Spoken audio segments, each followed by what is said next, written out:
All right, we're here with Desmond, and we're talking about why you want to sell now, regardless of whether you're upgrading or downsizing. So Desmond, over the last year, what have we kind of seen with median sale price? Yeah, so for the last year, you can see that the median sale price has actually plateaued and it has remained steady for the last year. Yeah, and then the reason the prices remain steady and kind of plateaued in Metro Detroit is because interest rates have kind of hovered between 3.9 up to almost 7.5. So when you have people, because people shop by payment, not by price. So when their payment is considerably increased, it's caused the price to be suppressed, even though we have a historically low inventory market, right? And I want you to understand prices have been suppressed over the last year because we usually see about a 4% increase every single year. When you look at our trend lines, it almost appreciates as an average 4% every year. And we haven't done that this year because affordability has been at a historic low. So when interest rates come down, what does that tend to do to prices? Usually the market starts to move faster and then they actually increase the price because of the supply and demand. Exactly. So what he said was the prices will go up, and the reason that is you have that many more buyers come on the market. So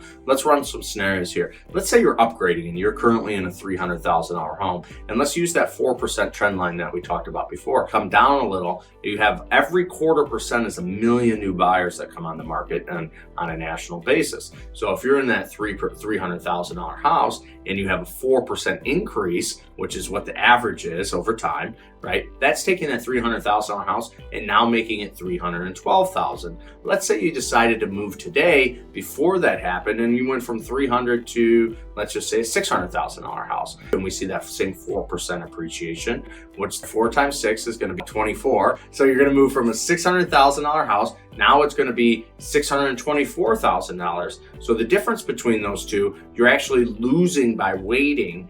When you're upgrading, you're going to be that much more behind because your original number is going to be that much higher, right? So you want to move today if you're upgrading before rates come back down, because you get to lock in at today's rates and you get to get in before the rest of the buyers can afford the house that you can afford.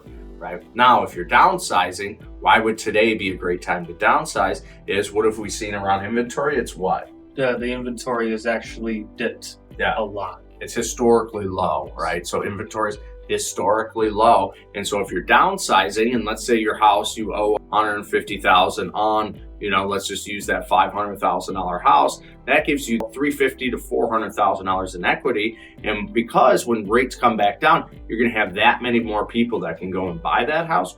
You want to use that equity and that cash to be able to come in and have the best terms and the best price possible when you go to offer before it starts to increase in price, right? You want to use that equity as a leverage and a negotiating tactic to push out all the rest of the buyers so you can lock in today before it starts to climb again. Remember, when rates come back down, you're adding 1 million for every 0.25%. 1 million people that can buy houses, right? And a lot of those people are going to be upgrading, looking into that $350 range off of their starter homes, right? So regardless if you're looking to upgrade or downsize your house, right now we know exactly what the market is. You're at a historically high price and you're at a historically low inventory. You know what that looks like today. Make the move today. Call us for this consultation. We'd be happy to walk you through your scenarios.